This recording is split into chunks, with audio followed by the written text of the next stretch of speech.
এবং নামাজ শেষ হওয়ার সাথে সাথেই উঠেও চলে যাবেন না। নামাজ শেষ, এবার আপনি ওখানে বসে থাকবেন, বসে বসে জিকির আজগারগুলো করবেন। কি কি জিকির করবেন আমি কয়েকটা আপনাদেরকে শিখিয়ে দিচ্ছি, বাকিগুলো আপনারা কিতাব থেকে শিখে নেবেন।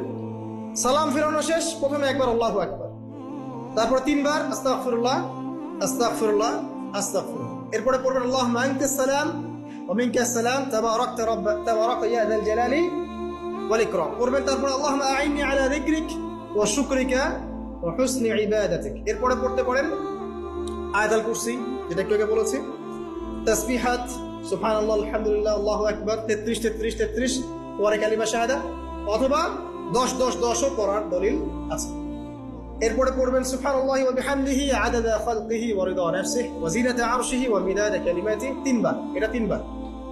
তারপর 3 কুল 3 বার করে, সূরা ইখলাস 3 বার, ফালাক 3 বার, নাস 3 বার। সূরা হাশরের শেষ 3 আয়াত